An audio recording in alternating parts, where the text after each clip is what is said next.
1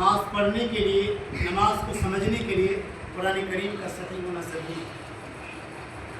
حدیث ہے جس نے قرآن پڑھا اور اس پر عمل کیا، اس کے والدین کو کل قیامت کے دن سورج سے بھی زیادہ روشن تاج پہنایا جائے گا۔ غور کرنے کا مقام ہے کہ ان کے والدین کو اس کی۔ میرے محترم بزرگوں، قرآن کریم کا واقعات حدیثوں میں قرآن کریم میں بھرا ہوا ہے۔ 4 کتابیں آئی، آسمانی کتابیں، توریت، انجیل، زبور، قرآن کریم۔ توریت میں بھی لوگوں نے رد و بدل کر دیا، انجیل میں بھی لوگوں نے رد و بدل کر دیا، زبور میں بھی لوگوں نے رد و بدل کر دیا، لیکن قرآن کریم کا وعدہ خود خالق کائنات نے لیا ہے۔ اس کا ایک زبر بھی لوگ کوئی بدل نہیں سکتا، کتنوں کوشش کر لیں، ایک زبر تک ان کا بدل نہیں، ایک حرف تک بدل نہیں سکتا۔ میرے محترم بزرگوں، قرآن کریم کا واقعات ہے، ایک مزدور تھا، بہت ہی غریب تھا، یعنی روزانہ جتنا کماتا تھا اتنا وہ خرچ کرتا تھا۔ ایک روز مارکیٹ سے مزدوری کر کے واپس جا رہا تھا، دیکھا ایک دکان میں کافی بھیڑ لگی ہوئی۔ جب وہ گیا دیکھا موٹی موٹی کتابیں رکھی ہوئی ہیں، معلوم نہیں تھا قرآن کریم کی۔ لوگوں سے معلوم کیا، اس دکاندار سے معلوم کیا یہ کون سی کتاب ہے، ان کو بتایا قرآن کریم ہے۔ دنیا کی ساری چیزوں کو ایک طرف، اس کتاب کو، اس قرآن کریم کو ایک طرف، پھر بھی مقابلہ نہیں کر سکتا۔ ان کو واقعات کو بتلایا گیا کہ قرآن کریم کا مرتبہ بہت اونچا ہے، اس سے بڑھ کر کوئی کتاب نہیں ہے۔ ان کے دل میں تصور آیا کیوں نہ آج جو مزدوری ہم نے کی ہے، اس مزدوری کا قرآن کریم کو ہدیہ دے دیا۔ میرے محترم بزرگوں، جتنا محنت کیا تھا، جتنا مزدوری کیا تھا انہوں نے، ان پیسوں کا انہوں نے قرآن کریم کو ہدیے میں لے لیا۔ اب بچے گھر پہ انتظار کر، ان کی بیوی انتظار کر رہی، کچھ کما کے لائیں گے اور بچوں کو کچھ کھلاؤں گی۔ آج کل کی طرح یہ نہیں تھا کہ ہم روزانہ گوشت کھا رہے ہیں، اچھے اچھے کپڑے پہن رہے ہیں۔ آج کل ہمارے پاس اتنے کپڑے ہیں، خود پتہ نہیں ہمارے پاس کپڑے کتنے ہیں۔ پہلے ایک کپڑے کو ہفتے 15 دن تک پہنا کرتے تھے۔ جب گھر پہ آئے، بیوی کہنے لگی لائے آج کی مزدوری لائے، بچے صبح سے بھوکے ہیں، کچھ سامان لایا جائے اور بچوں کو کھلایا جائے۔ ان کا شوہر کہتا ہے کہ جو میں نے آج کمایا تھا ان کا میں نے کچھ دین کی کتابیں لے لی، اور جو چیزیں میں لایا ہوں شاید کہ دنیا کے اندر اس سے بڑھ کر کوئی چیز نہیں، جس کے اندر یہ چیزیں پائی جائیں گی ان کے اندر اس سے بڑی دولت کوئی چیز نہیں، کوئی دولت نہیں ہے۔ میرے محترم بزرگوں، آپ کے 5 بھائی ہیں، 4 بھائی، کوئی انجینئر ہے، کوئی ڈاکٹر ہے، کوئی کچھ ہے، لیکن ایک بھائی اس میں حافظ قرآن ہے۔ اب یہ بتلائیں، آپ کے والد کا انتقال ہو جائے تو جنازے کی نماز کون پڑھائے گا؟ انجینئر پڑھائے گا یا ڈاکٹر پڑھائے گا؟ میرے محترم بزرگوں، کوئی حافظ قرآن پڑھائے گا۔ اس لیے انجینئر بننا، دنیا کی پڑھائی کرنا اچھی بات ہے، لیکن ان کے ساتھ ساتھ قرآن کریم کو پڑھنا بھی ضروری ہے۔ میرے محترم بزرگوں، ان کی بیوی کہنے لگی بچے تو صبح سے بھوکے ہیں، ایک کام کرو، بچوں سے کہہ دو کہ کل گوشت آئے گا، گوشت سے تم کھا لینا۔ بچے سمجھدار تھے، صبردار تھے، بچے سمجھ گئے تو آرام کرنے لگے، سو گئے۔ اب قرآن کریم کو گھر تو لے آئے، اب اس قرآن کریم کو رکھا کیسے جائے؟ میرے محترم بزرگوں، قرآن کریم کا احترام کرنا بھی بہت ضروری ہے۔ اب دونوں میں مشورہ ہوا کہ نہ تاگ ہے گھر کے اندر، نہ کوئی چیز ہے رکھنے کے لیے، تو ایسا کریں کہ آدھی رات قرآن کریم کو آپ رکھیں اور آدھی رات قرآن کریم کو ہم رکھیں گے۔ تو دونوں کا مشورہ میں طے ہوئی بات، اور آدھی رات شوہر نے رکھا اور آدھی رات قرآن کریم کو بیوی نے رکھا۔ حدیث میں بتلایا جاتا ہے، واقعات کے اندر، کہ اس قرآن کریم کو رکھنے کی برکت سے دونوں میاں بیوی پورے رات میں حافظ قرآن بن گئے۔ سبحان اللہ! کیا مرتبہ ہے قرآن کریم کا، کیا شان ہے میرے محترم۔ اس لیے میرے محترم بزرگوں، اگر آپ کے خاندان میں، اڑوس پڑوس میں کوئی عالم ہے یا کوئی حافظ ہے، ان کا ادب کرے، ان کا احترام کرے، ان کی عزت کرے، چاہے ان کا نیچر جو بھی ہو، لیکن ان کے سینے میں قرآن کریم تو ہے، اور خود کریں کوشش سیکھنے کی۔ مسجد کے عادات کے ایک واقعات ہے، ایک گاؤں تھا، یعنی اس گاؤں کا حالات یہ تھا مسجد بنا دی تھی لیکن نماز پڑھنے کے لیے کوئی نہیں آتے تھے. آج کل ہوتا ہے نا. اور شاعر بھی کہتا ہے کہ پہلے مسجدیں تھیں کچی تو پکے تھے نمازی, اب مسجدیں ہیں پکی تو کچے ہیں نمازی. وہی حالات تھا اس گاؤں میں. جب ایک بزرگ تھا, جب اس گاؤں میں گزر ہوا ہیڈ ہے کیا ہوا 8 بجے میں جماعت تھی. 8:15 بجے کہہ رہے کچھ ہے 8 بجے گزر ہوا. 12:30 بجے پہنچے. اب 12:30 بجے سے 1 بج گیا, 1:30 بج گیا, 2 بج گیا, 2:30 بج گیا. اب اذان ہو گیا, اذان ہو گیا, کوئی آنے کے لیے تیار نہیں. تو انہوں نے سوچا کہ چلو ہم ہی اذان دے دیتے ہیں. جب اذان دیے, محلے کے عورتیں, بچے, بوڑھے, جوان سارے اکٹھے ہو گئے. بھیڑ لگ گئی دیکھنے کے لیے کہ کوئی بزرگ, کوئی اللہ والے مسجد کے اندر آئے ہیں, دیکھنے کے لیے آئے. یہ گھبرا گئے, شاید کہ اذان دی انہیں, پتہ نہیں کیا ہوگا نہیں ہوگا. تو بزرگ کہنے لگے آپ سب پہلے کیوں نہیں آئے تھے؟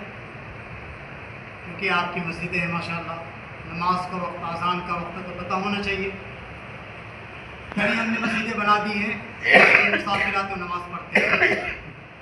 جب انہوں نے نماز پڑھائی, لوگوں نے نماز پڑھی, تو لوگوں کا یہ کہنا ہوا کہ ہم آپ کو قیام اس حالت میں کرنے دیں گے جب ہمارے یہاں آپ نماز پڑھائیں گے. یہ شرط منظور ہو گئی. تو قیام کرنے کے بعد نماز پڑھایا انہوں نے. تو نماز پڑھا کے جب صبح فجر کی نماز ہوئی تو آپس میں مشورہ کیا گیا کہ ہم لوگ تنخواہ طے کریں گے اور یہ اکیلے ہی نماز پڑھیں گے, ہم لوگ دیکھیں گے بس. تو اس بزرگ نے کہا اگر میں نماز پڑھاؤں گا یا پڑھوں گا تو آپ سب کو بھی نماز پڑھنا ہوگا ساتھ میں. لوگوں نے کہا نہیں, ہمیں تو پڑھنا ہی نہیں آتا, ہم تو کچھ جانتے ہی نہیں, ہم پڑھیں گے کیسے. تو اس اللہ والے نے, بزرگ نے کہا ایک شرط پہ میں نماز پڑھا سکتا ہوں, امامت کر سکتا ہوں. آپ میں سے سارے جتنے حضرات موجود ہیں سب کو وعدہ کرنا ہوگا کہ آپ سب کو وقت دینا ہوگا نماز سیکھنے کے لیے. اس میں سے سارے جتنے بیٹھے ہوئے تھے اس میں سے ایک انسان, ایک شخص تیار ہوا کہ میں سیکھوں گا, میں سمجھوں گا, میں دینی تعلیم حاصل کروں گا. تو بات مکمل ہو گئی. اب کہا ٹھیک ہے, 1 گھنٹے کے بعد یا 2 گھنٹے کے بعد میرے گھر پہ آئیے, میں جب تک انتظام کر کے رکھوں گا. اب جب گھر پہ پہنچے تو اس بزرگ نے کہا کہ میں جو بولوں گا, جو میں پڑھوں گا وہی تمہیں پڑھنا ہے. اور سیدھے سادے لوگ تھے. اب جو ہے وہ بزرگ جو ہے بسم اللہ شروع کیے, وہ بھی شروع کیا. اب جب غلطی بیچ میں آئی, کہا یہ غلط ہے, تو انہوں نے بھی کہا یہ غلط ہے. انہیں آپس میں محاسبہ ہو گیا. تو جو لوگ دور سے دیکھ رہے تھے اس نظارے کو, انہوں نے سوچا دین پر چلنا اور دین کو سیکھنے کے لیے اتنی مشقت ہے کہ آپس میں مطلب لڑائی جھگڑا سب ہو جاتا ہے, تو ہم تو ایسے ہی بہتر ہے. میرے مطلب کو دین کو سیکھنے کے لیے, دین کو سمجھنے کے لیے محبت کا راستہ اختیار کرنا پڑتا ہے. ابھی آپ کے مسجد میں ماشاءاللہ جماعت آئی ہوئی ہے. جماعت کا کام ہے دین کو سمجھانا, دین کو سیکھنا. کیونکہ جماعت جو آتی ہے کہیں جاتی ہے دین کو سیکھنے کے لیے جاتی ہے, یعنی جو ان کے اندر یا ہمارے اندر جو کمی کوتاہی ہے اسے پورا کرنے کے لیے جاتی ہے. ہمارا یہ خیال ہے, تصور ہے کہ آپ کے مسجد سے جماعت نکلے جائے. تو آپ سب نام لکھوا دیں.